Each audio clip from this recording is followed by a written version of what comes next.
Support for the Leadoff on WGLT and WGLT.org comes from the Central Illinois Regional Airport. The airport team strives to make air travel accessible to all through the Sunflower program, allowing individuals to self-identify when they need more assistance. More on the Hidden Disability Sunflower program at CIRA.com. Students are settling into their new space at the Bloomington Career Academy. It's one of the things you need to know to start your day for Wednesday, August 27th. I'm Ryan Denham, and this is WGLT's The Leadoff.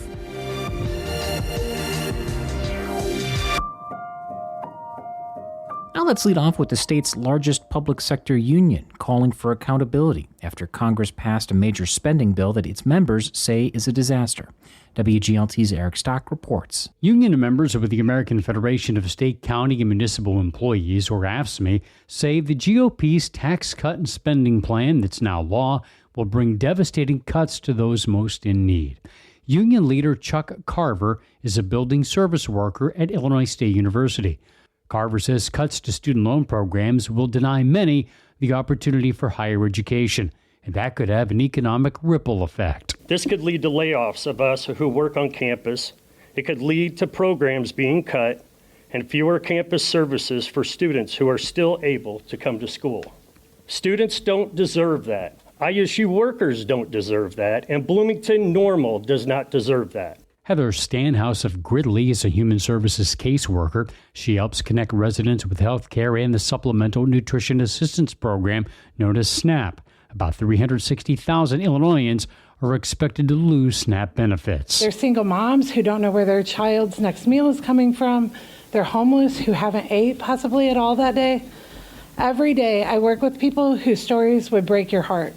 They're not asking for much. Democratic Congressman Eric Sorensen joined AFSCME at the rally. He says it's telling some Republican lawmakers are proposing changes to the bill they already approved. We have to make sure that what happened here with this big, awful bill, that they remember it, especially at the election time. With reporting from WGLT's Ben Howell, I'm Eric Stock. Here's some other stories we're following in the WGLT newsroom.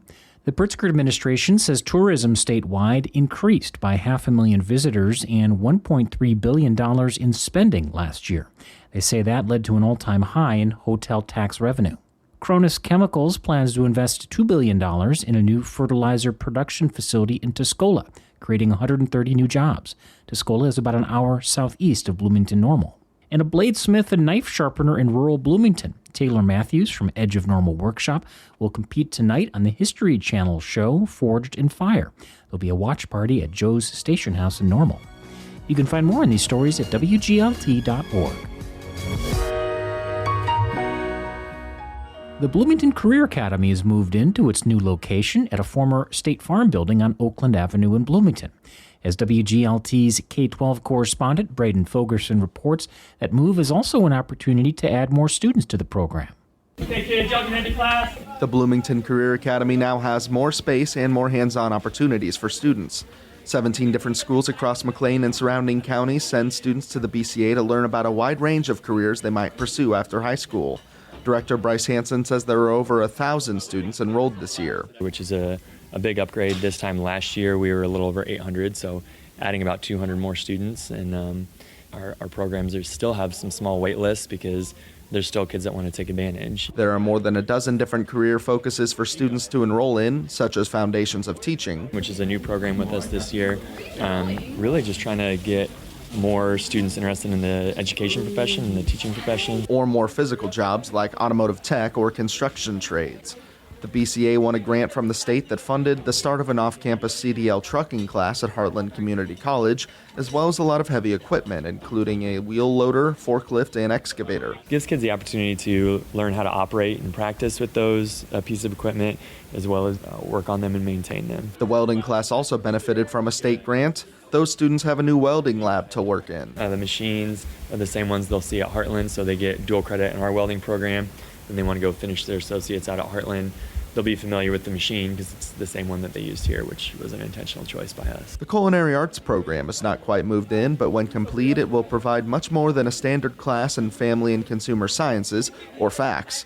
In a FACS class, you may cook in a group with your friends in a slower-paced environment, and the food is either eaten by students or thrown out. But that's about it. This class, you're working individually on your own. Another key difference is our kitchen is inspected by the McLean County Health Department, and we're legally allowed to either serve food out or sell food if we want to out of this space. Hansen adds the program does plan to sell food for fundraisers. Hi, Lucy. How you doing? Criminal justice and law enforcement provides a chance for students to earn CPR and Stop the Bleed certifications, as well as a new emergency telecommunicator program certification Hansen says he is particularly proud of. EMS Dispatch actually sends an instructor here to us, teaches the kids in our facility, and then when they finish that, they're able to go start for City of Bloomington.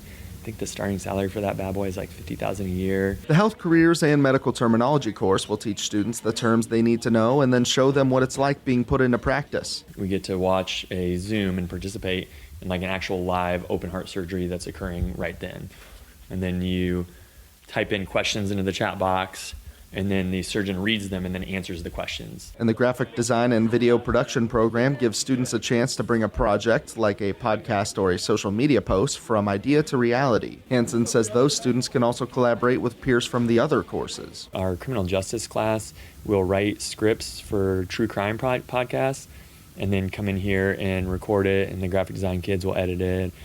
Some students did kind of like a unsolved mysteries type of podcast with it, and so really less the topic or the content and more the editing and the recording and things like that. One of the biggest benefits the BCA provides, Hansen says, is the chance to solidify a career path much earlier than a student might otherwise be able to. And a lot of times in college, you know, if you're getting a bachelor's degree, it might be till your junior year that you really get to have a hands-on clinical experience. And you're pretty pot invested at that point of how much time and money you've spent at that university to then figure out, like, I don't know if this is for me. Construction is largely complete, but Hansen says some finishing touches for the Bloomington Career Academy are still needed. Construction to the area of the building that will house the Sarah Raymond School of Early Education is also ongoing. I'm Braden Fogerson. The Bloomington Career Academy's new home comes with a new name. It was previously known as the Bloomington Area Career Center. Before we let you go, the McLean County Mental Health and Public Safety Funding Advisory Council meets today at 3 at the Government Center.